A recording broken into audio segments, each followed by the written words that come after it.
Welcome to the Impact Maker's Journey from Passion to Profits, the podcast showcasing heart centered coaches, experts, and energy healers who are on a mission to change lives and create meaningful success doing what they love. I'm your host, Wendy Vaughn, business success coach and founder of Impact Maker Coaching. And I've got to be honest, the path from passion to profits is rarely easy, but it's always filled with growth, clarity, and surprising rewards. Now, each week I sit down with inspiring impact makers who have turned their knowledge and wisdom into thriving businesses that are making a meaningful difference for others. I will explore their personal and professional journeys, how they found their calling, and how they continue to stay aligned with their passion along the way. So if you're here to expand your vision about what's possible for yourself, you're in the right place. So join me as we discover the positive ripple effects created by today's guest. All right. Hi there. I have as my guest today, Eric Leonhard. Now, Eric is a dating coach who helps anyone with a dating or relationship issue of any type. So welcome, Eric. I am so excited to have you as my guest today. Hi, thank you for the welcome. I appreciate it. Yeah, absolutely. And I'm really looking forward to just learning more about you, the work you're doing, and of course, the journey that you've been on and are currently on as an entrepreneur, because everybody's entrepreneurial journey is a bit unique. Because life has a different way of laying out the cards, or we get, life happens, right? And typically that journey as an entrepreneur includes opportunities, as I call it, for personal growth as well as business growth. So, and do you agree? I would have to strongly agree. Yes, absolutely. I've Okay. learned a lot. Yeah. So let me ask you, for example, do you feel like you're the same person now as you were when you first started out your, entrepreneurial pursuit? No, I feel like I'm a completely different person. Absolutely. I feel like maybe there was a little bit of naivety wrapped in it when I started, and only through experience did I learn and get better and start to master the coaching world. Yeah. Yeah. It's that opportunity, right? To become a new iteration. I'm not going to say better, but yeah, we do have to kind of face some of those inner beliefs that aren't supporting us and just kind of evolve through those. So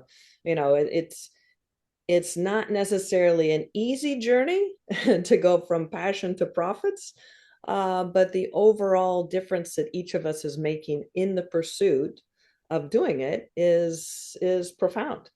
And so I'd love to hear just a little bit more specifically about, what what prompted you to pursue this passion that you have for helping people in their relationships or with dating. And how long ago did you get started? So just give us a little bit of backdrop here in terms of your journey. Absolutely. I've been running for nearly a decade now. Back when I started, there were two things that really inspired this. First of all, I studied research psychology.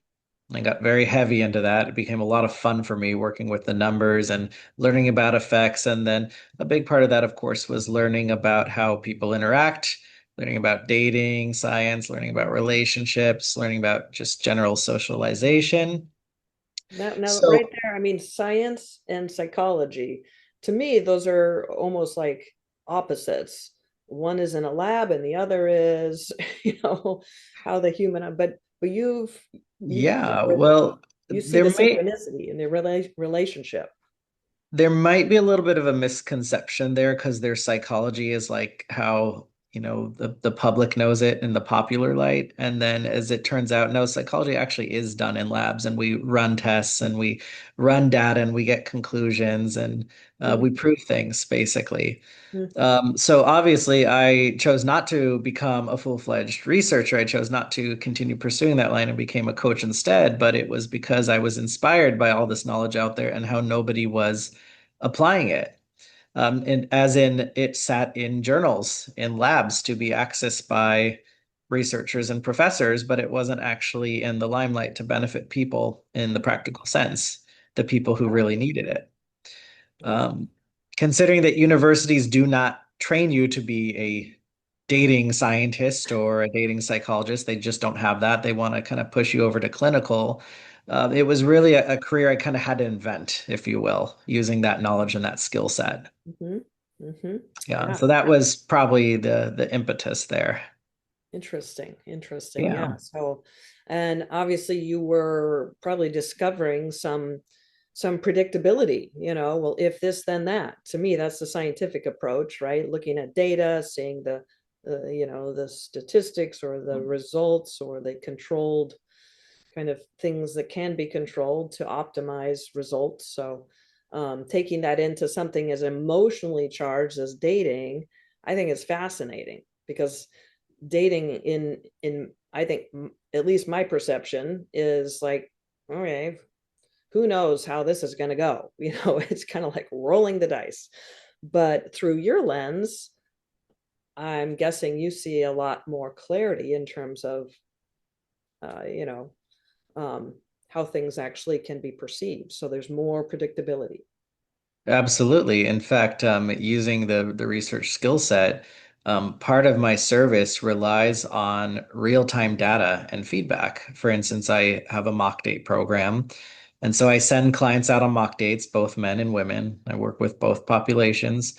And when you receive hundreds of points of mock date feedback from the reviewers, the mock daters, you start to see patterns. The science becomes very real. It's not just a kind of um, outlier type thing, but rather you see the patterns, the commonalities that both of the sexes are having a lot of trouble with.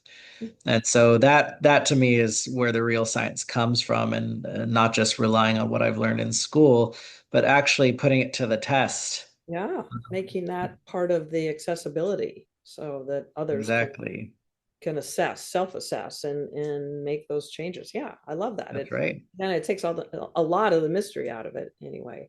So when you first started out as a coach, stepping away from the labs and actually going out in real life application of what you learned, did you have a clear strategy in place to build your business, or did you just find a few people that had been struggling with dating and you said I can help them? Or tell us a little bit about how you started your business. Absolutely, absolutely. So, no, I did not have a clear strategy, to be honest. I had always been told, you have to figure out what your business model is and what your mission statement is, and you have to have all this other stuff thought out. To be honest, I just don't have time for that. I just wanted action, and I thought, instead of sitting around strategizing all day, why don't I just pull some shots here and put up a website and kind of see where it goes? So my strategy was just to see where it goes, to be honest. Not exactly the best way to get rich faster, but it was the most accessible at the time and relatively successful, in fact. Yeah. Worked out pretty well in the end. I just had to learn and evolve it as I went here, and it started with one client and then two clients. And I remember at the very beginning there, I had a limit three clients, not more than three. Why? Because I had to, of course, invent it as I went. Um, I had to develop the curriculum as I learned what their problems were. And so I really wanted to build this slowly, but it Yeah, worked out. that makes a lot of sense, and I love that because so many entrepreneurs, coaches specifically, or wellness practitioners feel like just the opposite. They need to build everything out and have all the curriculum and da da da da da, and that could take weeks, months, even a year or more to develop all that out, and then learn that, oh, well, this isn't exactly what they need, and so now I have to rebuild it also. I love the fact that Right. even though you have this data driven scientific upbringing, if you will, you still chose to, like, hey, let's just kind of do real life testing. Let's see how this works and see what I need to create in order to support them. So yeah, I love that. I love that. So now I know that when I introduced you, you mentioned that you can support people with issues that are going on with their dating or with relationships. So So just can you speak a little bit more about that? In essence, why do people hire you? What's going on for them that has them finally realize that, oh my gosh, this is ridiculous. I'm wasting too much time, wasting too much money. I need to hire Eric. I need to work with Eric. So tell us a little bit about, what's going on for people. Yeah, that's right. People hire me for all sorts of reasons. I always tell people, hire me for literally anything except for couples counseling. I can't do that. I don't have the training, I don't have the license, I'm not qualified, so I don't do that. But anything else that's dating, relationship related, anything under that umbrella there, I can do. And so people hire me for all sorts of reasons. Some people are simply shy and they don't know how to talk to strangers. They have no idea how to have a conversation. If they do go on dates, they don't know how to be confident on the date. Some people are confident but don't actually know how to flirt or to express interest in the person they're on the date with. Some people are already in a long-term relationship and simply want some foreknowledge on how to keep that going strong and what they need to be aiming for. Some of my clients, in fact, this one comes from the women a lot. Some of them hire me to help rescue a relationship that is faltering, and there might even be infidelity already happening in that relationship. And so they're trying to figure out how do I bring my husband or my partner back to me. I don't just want this to sink. And they have reasons for doing that as opposed to just, well, if he's cheating, just cut him out. But there's kids, family and things like that. It's always more complex. So people hire me for all of the above, just anything you can think of. Interesting. Yes. Yeah. So basically, it sounds like you can really meet them where they're at with what's currently the biggest problem with their relationship or trying to get a relationship started and support them. Yes, that's exactly correct. The needs vary widely, of Mhm. course. So what's an interesting or unique part of your service? Without a doubt, the cornerstone of my service, if you will, and something that's not entirely unique, but the way I run it is well executed, the mock date service. Okay, so the mock date, you would actually go on a practice date with someone of the opposite sex. They act as a reviewer. They can give you feedback on what you did well on, but more pertinently, what you could use a little cleanup on, what you can improve upon. That's what we're most interested. Mhm. And so I like to think of the mock date as diagnostics most of the time. It's usually just when we're starting out a coaching relationship, people know that they have a problem, but they don't necessarily know what the problem is. And so a mock date is very useful for those situations. Mock dates could also be more structured, like if they have a key skill they want to work on. And I now have a network of mock daters in several major US cities. They can also be done virtually. But I'd say that's probably a unique element of my program because when they are run by other services and coaches, which is rare to begin with, I've tended to notice they're not necessarily run correctly, in my opinion. You might do one virtually. The structure and the style can change. Of course, I'm not the only one who has a say in how they should be done, but I try to actually get you in a sensible situation on an in-person date at a real restaurant. If, for instance, you were a male client, you would plan the date, pick the restaurant just like you would in real life. And we kind of get to put that element to the test as well. What kind of restaurant did you choose, and what did Yeah. she have to say about that? So Yeah. I try to make them as realistic as possible. Mm-hmm. Yeah, that makes a lot of sense because there are a lot of little decisions to make along the way that could derail or could, support the success. So yeah, I love that. Well, do you have, Right. can you share like a, recent clients who you've been working with and just give us a little bit of insights in terms of what they were going through before they started working with you and what their experience was now after gaining this new knowledge and skills and confidence. Oh yeah, absolutely, absolutely I can. I have countless stories. I mean, probably one that really sticks in my mind right now was a male client. He has Asperger's. Mm, And I think he had something more than Asperger's too. He had a lot going on in his life. I think he had depression and just I can't even say exactly, but I know he'd being diagnosed with a couple of different things. He was clearly having some struggles in the dating world. Actually, great looking guy too, really nice, but he did not know how to use a dating app. I looked at his photos, the ones he had set there. They clearly needed to be changed. He needed proper training on what women were looking for in dating apps. He did not know what he was actually supposed to say or how to lead a conversation, just kind of everything when it comes to dating. He had no real experience doing this. mhm. This was a 30-something-year-old man, so you can imagine usually at that point in life, it's quite distressing Yeah, when you're there and you're not doing very good, or if it's been 12 years since you've kissed a girl. Um, so he had hired me. Of course, we did a full program of coaching there. Um, long story short, he had also been active with a therapist, which he needed to be. And he had actually told me, Eric, you have done more for me in terms of like the practical skills dating than decades of therapy have done. Now, yeah, that's not me undermining the therapy process, of course, but the right. therapist usually doesn't teach those practical skills. They usually help with your thoughts and your attitudes.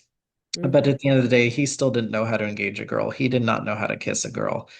He didn't know how to set up dates. He learned a lot from the aforementioned mock dating process. And over the course of 6 months, he really, really improved himself a lot to where he was regularly setting up dates, going out on girls, knew how to kiss a girl. Um, I think he's having a Oh, lot of six. fun Yeah. right now, actually, And in the 6 months, dating that's really a short period of time to go from like not being able to do hardly any of this, in a natural, confident way to successfully setting up dates, um, advancing the relationship far enough to, exchange kisses. And wow, he must just world. feel elated. I do. That's the most rewarding aspect of the job is the fact you take someone who has Asperger's or autism, and they're obviously a little bit more challenged here. And so 6 months is relatively short, but many clients do it in 3 months. He needed 6 months instead because of the challenges that come with having Asperger's, but he did quite well, and that's the most rewarding part when I get text messages from those clients saying, I just got another date lined up. And I kissed her on the date and it went well and she liked me and she wants to go out again. That's heartwarming. He hasn't had that in decades. So definitely the best part of the job.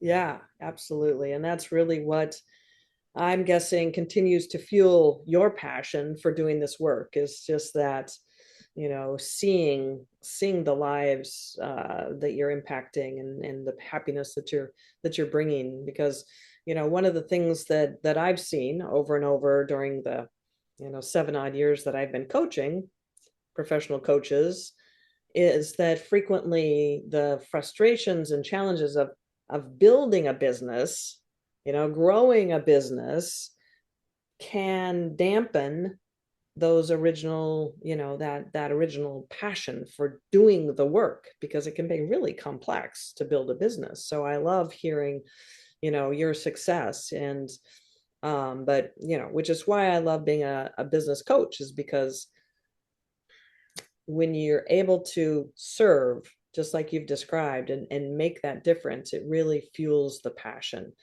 And so one of the things that's interesting to me is how people continue to love the work they're doing, right? Because sometimes, like, you were prudent to say, I'm going to limit this to 3 clients because that's my bandwidth, and I don't want to get to the point where I'm just burnt out, right? So it sounds like you have a real grasp of kind of seeing the bigger picture, which a lot of coaches get into a situation where they're maxed out with their time, and they're overgiving and undercharging and all those kinds of things. So I love to hear kind of the balance and the calculations that are naturally in your brain, a part of your business. And one of the other aspects that actually that I learned from one of my coaches, early in my business career is was Mark Victor Hansen, who is a phenomenal visionary as well as co-author of Chicken Soup for the Soul. But one of the things he taught me, and no doubt thousands of other people, is the importance of having a big vision, right? A big, what he called it was a big, hairy, audacious goal. Something that fuels your passion and helps to just re-engage that sense of contribution and difference that you're making. And for me, I've had various BHAGs, as he's called it, over the course of my career. But currently, my big audacious goal is simply to raise consciousness within humanity. And that sounds grandiose, but supporting coaches to do their work, like the work like you've just explained, the work that you do, working with I don't know how many, probably hundreds of thousands of couples or people, to find their happiness, is what then results in this overall raising of consciousness, because the ripple effects created from the work that you do is just goes on and on and on. So I'm going to put you on the spot, Eric. Do you have a bigger vision or a goal that really fuels your passion, besides just seeing the text come through with these, hey, I got another date lined up and she wants to see me again? I mean, because that's huge right there. But I'm just curious, do you have something bigger that you're striving for? Yeah, and Wendy, I didn't necessarily know this when I started, of course. But I am trying to create some cultural shifts here. And I'm trying to create a different dating atmosphere, one that is much more active and less passive, because there's such an issue with passivity now in the world of dating and relationships. Mm-hmm. There's a few reasons for that. There were things like COVID lockdowns and sort of a byproduct of the Me Too movement, which taught men to be passive and don't put yourself out there. You don't want to make anyone feel uncomfortable. But consequently, people go on dates, people have relationships where nobody tries anymore. Nobody wants to do anything. They want the other person to do everything because they're too scared to make a move and be wrong and step on someone's toes. Right. So I'm trying to kind of defeat that cultural myth that you shouldn't be expressing interest. You should be engaging people. I'm Mm-hmm. trying to bring some of the pride, especially when it comes to like relationships, try to bring some of the pride out of it. Most people are so obsessed with their own egos, with being able to express their own needs, that they've forgotten the skill of apologizing when your partner, for instance, is in, um, disarray or disharmony with the relationship and has something going on that he could really talk about, he or she really. And so I'm trying to teach people like, hey, why don't we make that first move by listening and seeing what their needs are, and that's not submitting. Okay, you apologizing, you hearing them out, you empathizing, that's not submitting.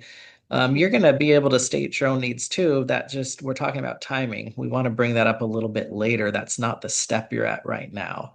Okay, because we need to create a foundation of trust between couples that are having a hard time before you can start going off about what your own needs are Mm-hmm. and how to fix what it is that's broken in you. That's honestly the first step.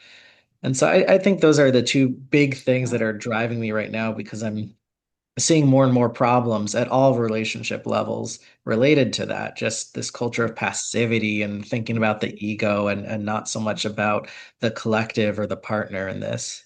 Right. Yeah, no, that makes a lot of sense. And I hadn't really, I mean, yeah, I'm happily married. We're about to celebrate our 30th anniversary. So I'm, not in the dating scene or the new relationship scene. But as you were talking about that big shift that's going on, starting with the pandemic, where oh, we don't interact. Everything's like locked down. We can't even be with each other. Or, couples were with each other and it's like, get me out of here.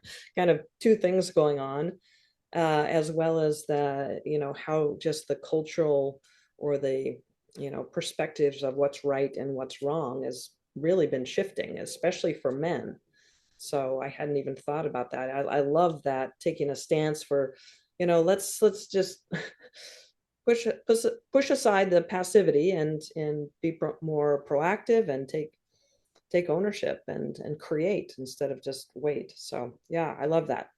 I love That's that. right. So Eric, what is the best next step for people who are, they're done trying to figure this out themselves, and they're tired of waiting and being nervous about dating, or hesitant about how to adjust a relationship issue, and they just want to fix things and move forward with happiness. And so what's the best next step if they're curious about the possibility of working with you? Yeah, absolutely. Well, first of all, I want anyone who thinks about working with me to be comfortable with me and feel inspired about the work I do. So accessing any of the free content I put out there is a great first move, honestly, because you're going to learn more about some of the practical applications of my work and some tools that you could use right away. Most people are going to need a little bit more help with that if they find themselves particularly challenged. So they can go to my website, datingbyeric.com, and there is a contact form there. It's very simple. It takes less than 1 minute. You submit that inquiry, and what will happen is that will unlock a 30-minute call, which I will do for free. Wow. And the reason I do that is, A, to help people with as much as I can in that 30 minutes, which is sometimes substantial. And then Sure. B, I want people to be familiar with me. They're thinking about hiring a coach. I don't want them just to, put the money out there and not being familiar. I don't want it to be a gamble. I want them to know that I am a real person. I have skill in this, and I want them to be able to hear that out. And we make sure it's a right fit for each other, of course. Yeah, perfect. So That yeah, that's very free generous. 30-minute call. Pretty That is pretty good awesome. deal. That is that is very generous of you, Eric. So thank you for doing that.